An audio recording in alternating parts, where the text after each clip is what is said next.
All right, greetings everybody. It's Sunday morning. I still got some time before church, so I'm going to go ahead and read Schuyler Barbeau's motions. He recently put in some motions, legal motions, and we'll just read it into YouTube. And for those of you that want to keep up with the Schuyler Barbeau case, I think I have a, if not, we'll, hold on just one second.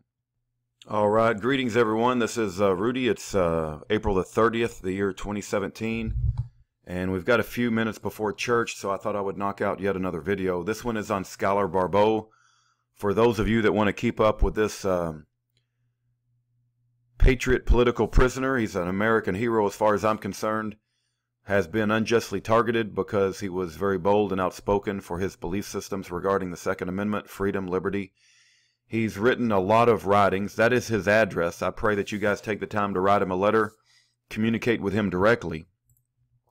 This is a website called outpost-of-freedom.com. Outpost-of-freedom.com, put together by Gary Hunt. On this webpage, you'll see a section called Schuyler Barbeau, A Voice from Prison. And this has a lot of Schuyler Barbeau's letters. So out of the abundance of the heart, the pen will write. And if you want to understand Schuyler Barbeau's heart, read his letters and you'll understand. He's a very articulate, very educated man. He's a Marine. And he's standing up for freedom in this country, and we should not turn our backs on him. So in any event, I have not read these legal motions. This is going to be a legal motion update for those of you that want to keep up with the Schuyler Barbeau case. And I should also mention that he's on Facebook. He's got a mom called Stacy Barbeau, who is his biggest supporter. And may we all have moms like Stacy Barbeau. So anyway, let's read the motions, and let's see what the latest legal motions are in the Schuyler Barbeau case. If you're interested, you can hang around. Here goes. Looks like a hearing requested for April the 21st, 2017. Comes now defendant Schuyler Barbeau, pro se, to request this court to schedule a hearing on April the 21st for Mr. Barbeau to argue for pretrial release. The Bail Reform Act governs the detention of a defendant pending trial, 18 U.S.C. Section 3142. The act mandates the release of a person pending trial unless the court finds that no condition or combination of conditions will reasonably assure the appearance of the person as required and the safety of any other person and the community, 18 U.S.C. Section 3142E. Whereas here there is probable cause to believe the defendant has committed offenses that are crimes of violence. One, there is a rebuttable presumption that no condition or combination of conditions will reasonably assure the appearance of the person as required and the safety of the community, 18 U.S.C. 3142E. A finding that a defendant is a danger to any other person, or the motion to appeal detention order.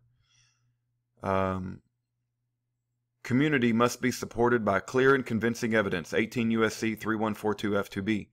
The court considers four factors in determining whether the pretrial detention standard is met. 1, the nature and circumstances of the offense charged, including whether the offense charged is a crime of violence. 2, the weight of the evidence against the defendant. 3, the history and characteristics of the defendant, including the defendant's character, physical and mental condition, family and community ties, employment, financial resources, past criminal conduct, and history of drug or alcohol abuse. And 4, the nature and seriousness of the danger to any person or the community posed by the defendant's release, 18 U.S.C. Section 3142G.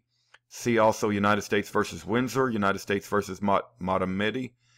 The presumption is not eliminated when a defendant presents evidence to rebut the presumption of dangerousness, but rather the presumption of remains in the case as an evidentiary finding mitigating against release to be weighed along with other evidence relevant to the factors listed in Section 3142G. United States v. Dominguez. These four factors were not all addressed during the original detention hearing. Excuse me.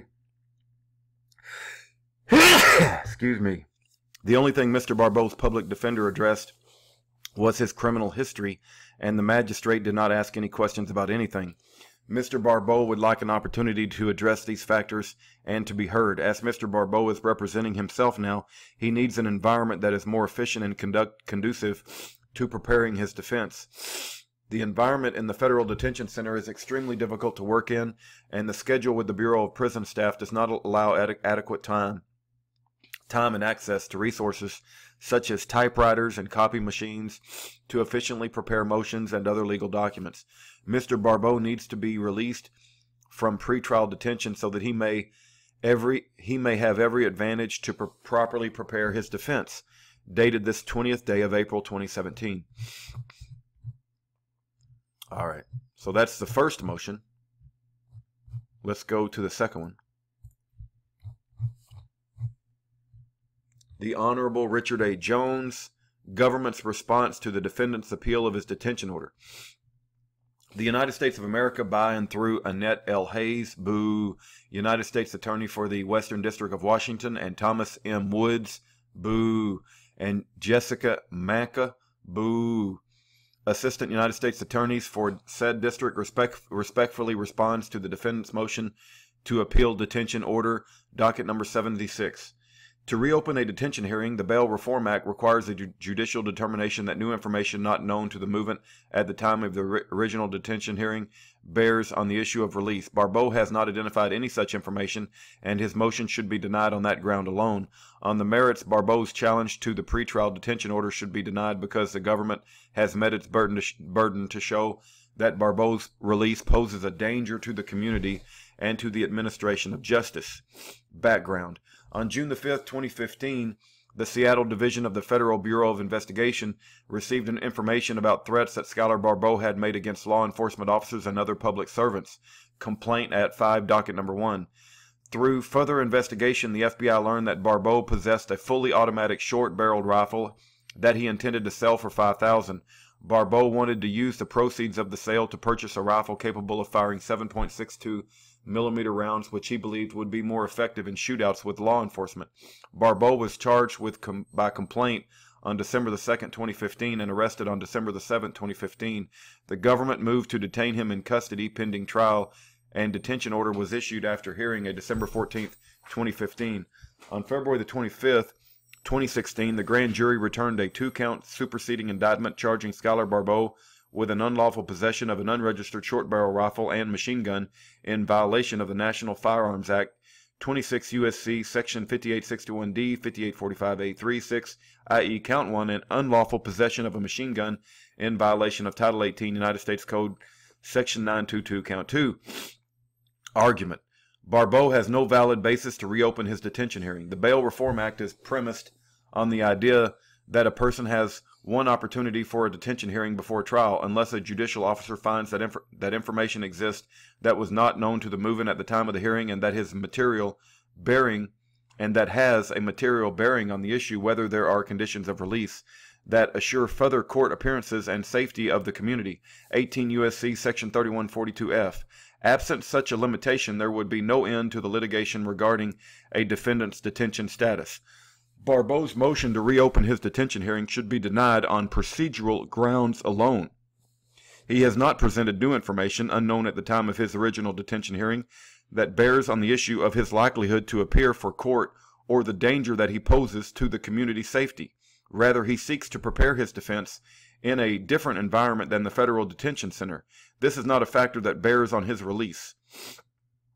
B. Barbeau is a danger to the community if released.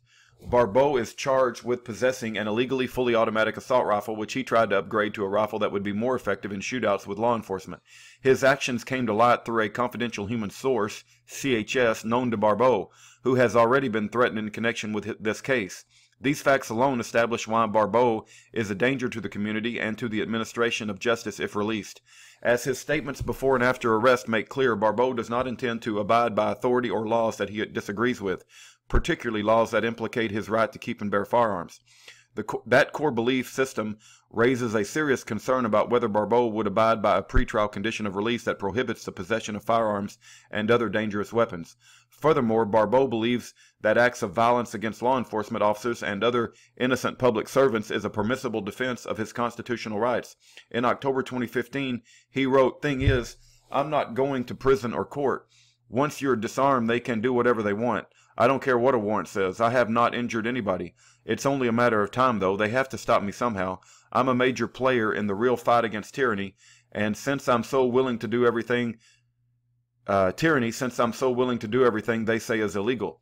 The complaint in this case describes additional threats that Barbeau has made against people associated with government authority. Docket number 1. Barbeau has proudly called himself a one-man army, referring to the FBI. He has stated, "I've got guns and body armor, and I'm going to shoot and kill, and it's going to be a big firefight if they do come after me." Shortly before his arrest, Barbeau wrote on his Facebook page, "That guy killed 168. Yeah, he's my hero. He, the only person I know that didn't like how the federal government is and actually did something against them," in reference to Timothy McVeigh's 1995 bombing of the Murrah Federal Building in Oklahoma City. With this level of concern, there is no less restrictive alternative to confinement than that can assure the safety of the community. Conclusion: for the foregoing reasons, Barbeau's motion to appeal the existing detention order should be denied. April 26, 2017, respectfully submitted, Annette L. Hayes. Boo! Jessica M. Monka. Boo! Thomas M. Woods. Boo! All right, let's go to the next one. Government's consolidated response to defendant's motion. The United States of America, by and through Annette L. Hayes, boo. United States Attorney for the Western District of Washington, and Thomas M. Woods, boo. And Jessica Monka, boo. Assistant United States Attorneys for said district respectfully responds to the defendant's motion to set filing deadline, motion to vacate under Rule 12. Dismiss count 1 at double jeopardy. At fundamental grounds, the defendant does not accept the Supreme Court or Ninth Circuit's authority to interpret the Constitution, and does not accept Congress's authority to preclude the possession of a homemade machine gun or an unregistered short barrel rifle. The government asks the court to continue to apply established precedent and deny Barbeau's motions to vacate and dismiss. The government also asks the court to set a firm pretrial motion deadline of May the 25th, 2017 to allow sufficient time for the government to respond and the court to rule on any of Barbeau's remaining motions before trial. Docket number 71. Background. On February 25th, 2015, a grand jury returned a superseding indictment charging Schuyler Barbeau with an unlawful possession of an unregistered short barrel rifle and machine gun in violation of National Firearms Acts 26 U.S.C. 5861D, 5845A36, Count 1, and unlawful possession of a machine gun in violation of Title 18, United States Code Section 9220, Count 2. This is the third time Barbeau has challenged the constitutionality of the criminal statutes that he is alleged to have violated. The court previously denied Barbeau's motion to dismiss, ruling that his arguments were foreclosed by the Ninth Circuit precedent, March 16th Order 5-6, docket number 35. After the court ruled, the government asked for an order that precluded Barbeau from making arguments at trial that are inconsistent with the court's March 16th order, and that motion in limine was granted. Order granting government's motion in limine regarding certain questions of law, docket number 43. After obtaining new counsel, Barbeau was given leave to raise his constitutional challenges again, and the government responded. Motion to dismiss indictment, docket number 62. Government opposition to defendant's motion to dismiss indictment, docket number 63. This motion was withdrawn at Barbeau's request when Barbeau began representing himself. Barbeau immediately filed similar motions to vacate and dismiss, docket number 72 through 74. Argument. Barbeau's motion to vacate should be denied. The court granted motion in limine that precludes Barbeau from making arguments at trial that violate the court's March 16th order. There is no material challenge to such an order. The parties are always required to abide by the court's decisions. Thus, his motion to vacate should be denied. B. The court already has rejected the defendant's arguments. Barbeau continues to assert that Congress lacks the power under the Commerce Clause to prohibit the possession of homemade machine guns or to require the registration of such weapons as well as short-barreled rifles. See docket number 73. On March the 16th, the court rejected these arguments. See docket number 35. The court stated defendant argues that the charges in the superseding indictment violate the Second Amendment and the Commerce Clause. ID at 5. The court then explained why the two charges in the superseding indictment passed constitutional muster. This decision is law of the case. You can see United States versus Alexander. Under the law of the case doctrine, a court is generally precluded from reconsidering an issue that has already been decided by the same court or a higher court in the identical case. Internal quotation omitted. Moreover, Barbeau has not identified any new authority that undercuts the court's previous decision. Instead, he simply ignores the authority that exists. C. The defendant's motion to dismiss the indictment otherwise lacks merit. In any event, Barbeau's challenges to the superseding indictment plainly lacks merit for at least 5 reasons. First, as for count 2, the Title 18 machine gun count, the Ninth Circuit has held that Congress has the power under the Commerce Clause to prohibit the possession of homemade machine guns. United States v. Henry. Henry remains the law of the Ninth Circuit and therefore is binding. See Miller v. Grammy. Second, as for count 1, the National Firearms Act count, Congress enacted this statute under its taxing authority as opposed to the Commerce Clause. See generally United States v. Giannini. The Ninth Circuit has held that Congress has the authority under its taxing power to require the firearms regulated under the National Firearms Act to be registered. See Hunter v. United States. United States v. Milojevic. Opinion withdrawn and re-entered. Third, even if Barbeau's claims were not squarely foreclosed by binding Ninth Circuit authority, he still cannot prevail. The premise of Barbeau's entire argument that he was a private citizen not involved in commerce is contrary to the record. Barbeau, after all, attempted to sell the weapon for $5,000 to a third-party buyer. He then contemplated taking that money and purchasing a different gun. Barbeau's actions in this case clearly involve commerce. Fourth, Barbeau has not raised a colorable claim that the Fourth or Fifth Amendment. Under the Fourth or Fifth Amendment, there was no Fourth Amendment search leading to seizure of Barbeau's rifle. Rather, Barbeau gave the rifle to the confidential human source, who then gave the rifle to government agents. The agents seized the rifle as evidence of a crime. See Horton v. California, upholding a plain view as an exception to the warrant requirement. Fifth, to the extent that Barbeau challenges the forfeiture of his firearm, his claim is both premature and foreclosed by statute. The plain language of 26 U.S.C. 5872 states that any firearm involved in any violation of the provisions of this chapter shall be subject to seizure and forfeiture. Provides for mandatory forfeiture of any machine guns involved in the offense charged in count 2. A jury will ultimately determine whether Barbeau has violated Title 26 and Title 18 and whether his firearm is subject to forfeiture, a procedure that provides complete due process. D. Barbeau's pretrial double jeopardy claim is premature. A person cannot be subject to jeopardy unless and until he has been convicted of a crime. Before trial, the government is permitted to charge multiple counts pertaining to a single firearm.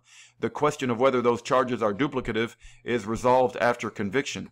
Ball v. United States, as the Ninth Circuit has explained, the National Firearms Act sets forth a series of offenses, many of which can obviously arise from a single act. The absence of any indication in the statute or legislative history that prosecutions have to be confined to a single offense makes it quite evident that Congress intended to allow the government broad latitude in prosecuting firearms crimes. The policy was not to force the government to elect a single offense to prosecute. Accordingly, Barbeau's motion to dismiss count 1 should be denied. Conclusion. For the foregoing reasons, Barbeau's motions to vacate and dismiss docket number 72 through 74 should be denied. With respect to Barbeau's motions for extension of time, docket number 71, the government also asked that the court to set a firm pretrial motions deadline of May the 5th, 2017. Dated April the 26th, 2017, respectfully submitted Annette L. Hayes. Boo. Jessica M. Monka. Boo. Thomas M. Woods. Boo. All right, I've put up a Dropbox for Schuyler Barbeau. I'll put the link in the description bar, and you can go read all of these documents yourself. It appears that the government has got 3 lawyers coming against Schuyler Barbeau, and we need to fill that courtroom if you live in the area, and if you have the ability to travel. I'm sure his mother, as well as his family, would love that courtroom to be packed with Schuyler Barbeau supporters. This man is standing up for the Constitution and the Second Amendment. He is a Marine. He is a patriot. He is a Christian, and we need to stand by him and support him. And I strongly recommend and request of you to write him a letter and tell him that you love him, tell him that you support him, tell him you care about what he's doing in order to take a stand for liberty. That's his address on the screen. God bless every one of you.